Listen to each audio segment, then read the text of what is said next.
సాలూరు నియోజకవర్గం మక్కువ మండలం పంచాయతీ రహదారుల శంకుస్థాపన కార్యక్రమానికి ఇక్కడికి వచ్చేసిన అన్నదమ్ములకి, ఆడపడుచులకి, అక్క చెల్లెలందరికీ ఎన్డీఏ నారా చంద్రబాబు నాయుడు గారి నాయకత్వంలో, నిర్దేశకత్వంలో రహదారుల నిర్మాణం జరుగుతున్న క్రమంలో నరేంద్ర మోదీ గారు, ప్రధానమంత్రి శ్రీ నరేంద్ర మోదీ గారి కేంద్ర పథకాలతోటి, జాతీయ ఉపాధి హామీ పథకాలతోటి ఈ రోజున నేను ఇక్కడికి రావడం జరిగింది. మన బాగుజోల నుండి సిరివర వరకు 9 కిలోమీటర్ల రహదారిని 9.5 కోట్ల రూపాయలతో తారు రోడ్డుగా మారుస్తా ఉన్నాం.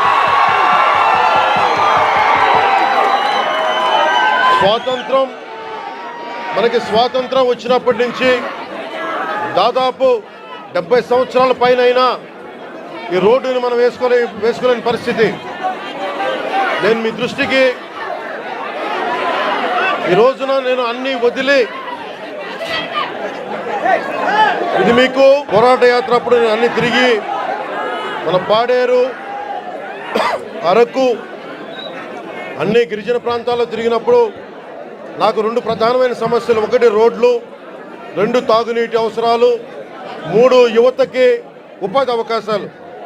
ఇంత సుందరమైన ప్రాంతం ఇది. దాదాపు 20కి పైగా జలపాతాలు ఉన్నాయి ఇక్కడ. మన విజయనగరం జిల్లా, పార్వతీపురం, ఇవన్నీ కూడా ఉమ్మడి విజయనగరం కానీ ఈ జిల్లాలో అద్భుతమైన సౌందర్యం ఉంది. ఇక్కడ ప్రకృతి సౌందర్యం. ఇక్కడ టూరిజంని డెవలప్ చేయాలి. యువతకు కూడా నేను ఒకటే మాట ఇస్తున్నాను, ఇప్పటిదాకా ఎవరు కూడా ఆలోచించలేదు ఇక్కడికి రావాలని, రోడ్లు వేయాలని. కానీ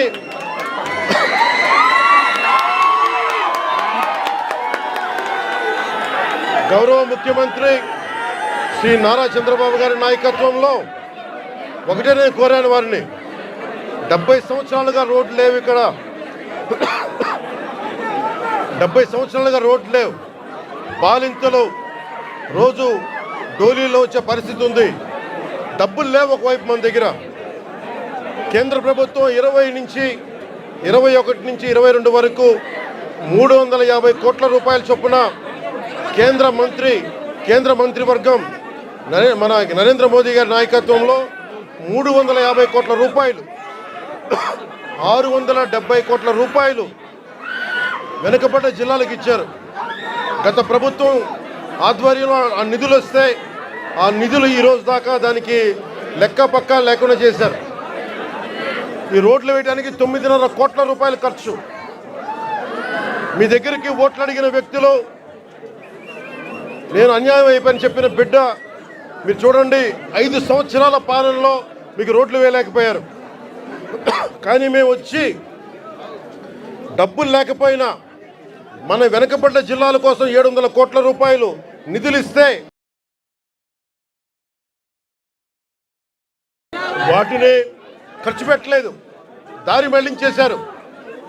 ఋషికొండ ప్యాలెస్కి 500 కోట్ల రూపాయలు ఖర్చు పెట్టారు. కానీ ఇక్కడ 9 కోట్లతోటి రోడ్లు వేయలేకపోయారు.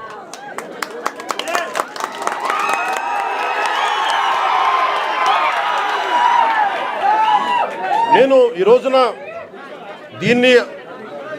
దీన్ని ఆధారం చేసుకొని ఒకటే చెప్తా ఉన్నాను. ముఖ్యంగా గిరిజన వర్గ ప్రజలందరికీ, మన్యం ప్రాంతంలో ఉండే ప్రజలందరికీ నేను మీకు నారా చంద్రబాబు నాయుడు గారి ఆధ్వర్యంలో నాయకత్వం నడుస్తున్న ఈ కూటమి ప్రభుత్వం తరపున మనకున్న మంత్రివర్గ సహచరులు కానీ, ఎమ్మెల్యేలు కానీ అందరి తరపున నేను మాటిస్తున్నాను. మీకోసం అహిర్నిశలో ఎండనక వాననక పనిచేయడానికి మేము సంసిద్ధంగా ఉన్నాం.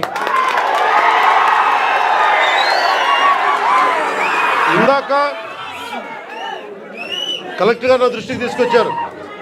ఇది పైకి మనం ఎంతవరకు వెళ్తాం ఆగుదామంటే ఒకటే మాట చెప్పాను కలెక్టర్ గారికి, 1 కిలోమీటర్ నడిస్తే కానీ సాధక బాధలు తెలియవు నాకు, కనీసం నేను నడవాలి. నేను అలాంటిది 4 డోలీ పట్టుకొని ఒక గర్భిణీ స్త్రీని పట్టుకొని ఎంత ఇబ్బంది పడతారో ఆ బాధ నాకు తెలియాలంటే ముందు నేను నడవాలి, నేను నడుస్తాను దీనికి అని చెప్పి.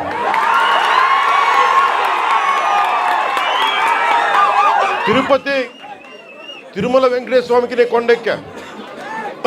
ఆయన్ని ఒకటే కోరుకున్నా, నన్ను కష్టాలు తీర్చమని, ప్రజల కష్టాలు తీర్చమని నేను ఆయన కోరి కొండెక్కాను.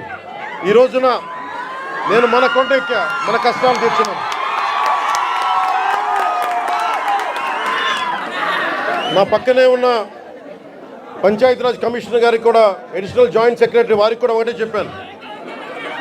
నా పిఎస్ మసూదన్ గారికి కూడా ఒకటే చెప్పాను, మీరు ఈ రోడ్డు వేసే లోపు ముందు కనీసం ఈ రోడ్డుని రోడ్ రోలర్లు పెట్టి కొంచెం శుభ్రంగా నడిచేలా చేయమని కోరుకుంటున్నా. నేను అది ఆదేశించాను.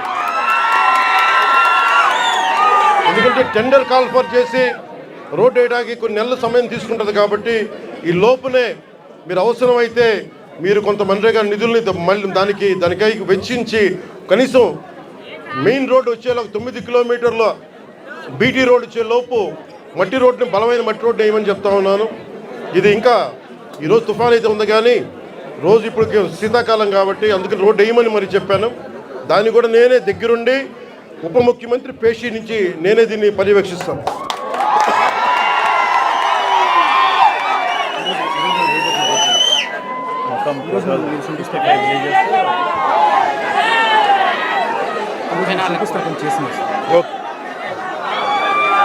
నేను మొన్న